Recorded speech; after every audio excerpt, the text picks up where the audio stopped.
Okay guys, mabuhay maligayang pagbabalik sa aking YouTube channel. Ang cute-cute naman.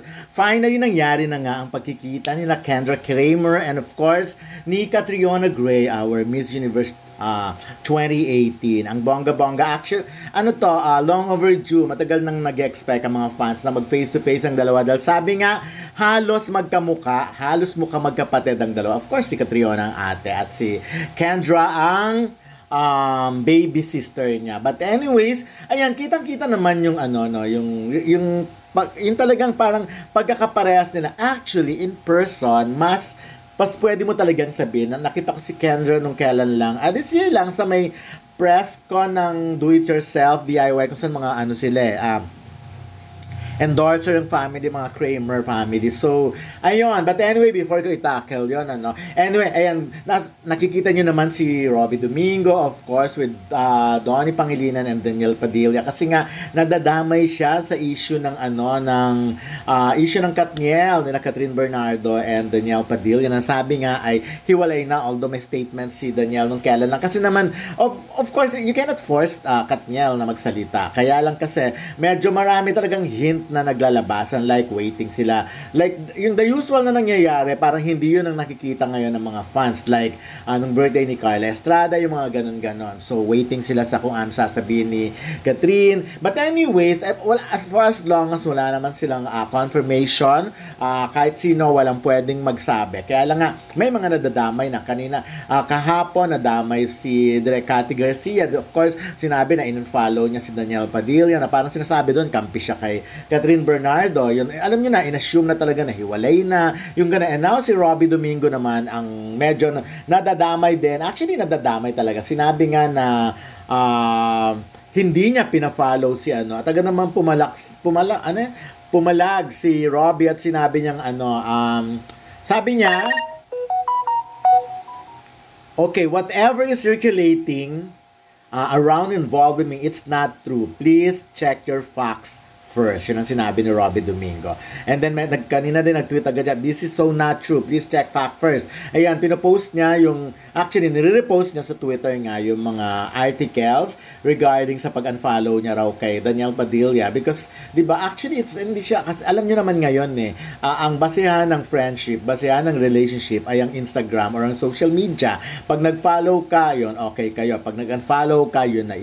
Marami na raw ibig sabihin yun na kaya siya wala may problema, break, hiwalay, etc. So, ganun ang buhay natin ngayon sa mundo, di ba? Umaasa lahat sa social media. Unlike before, naghihintay tayo ng talagang statement from them, talagang on national TV or sa print, doon sila naglilinaw ng kanilang tunay na sitwasyon. Pero katulad ngayon, may mga nadadamay. Ang bilis-bilis kasing makaisip din ng iba yung parang may mga chine-check lang sila, may mga tinitignan. Or yung iba kasi, pag may mga basher na gumawa ng issue, yung iba, kinoconnect na agad.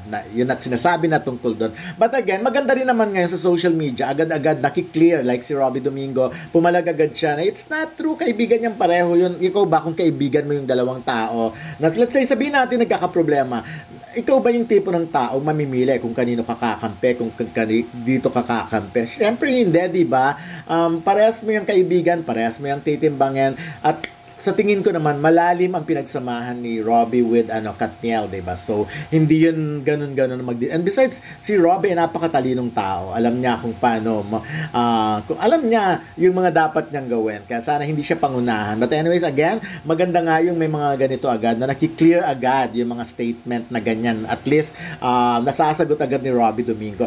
Pero ang sure lang ngayon ay ang pagiging ninang ni former Vice President Leni Robredo. So, wedding nila ni Mike. So, nakita na nga, nag-post na siya sa Instagram, and ganun din si Attorney Leni Robredo, nag-post na rin. Naninang nga siya. Actually, may mga alam pa akong ibang ninang nga ni Robbie. So, yun na lang hintayin natin. Kasi nga, di ba, recently nag-host siya ng isang birthday party na yun nga, yung mismo yatang mag-birthday, yun ang ninang niya. Again, na nakuha niyang ninang. So, bongga, abangan na lang natin yan. But anyways, ayun na, klarong-klaro yan, malinaw na malinaw yan, at sana nga ay wag basta-bastang naniniwala kasi nakakaloka yung ngayon parang ang dami-dami mong dapat sabihin, dami-dami mong dapat i-explain, 'di ba? Parang konting kibot mo kailangan mo magpaliwanag sa mga netizen kasi nga ang daming speculations agad, kumakalat agad ang kung ano-anong statement. So, ngayon talaga habang hindi nagsasalita ang mga taong involved, yun talaga kailangan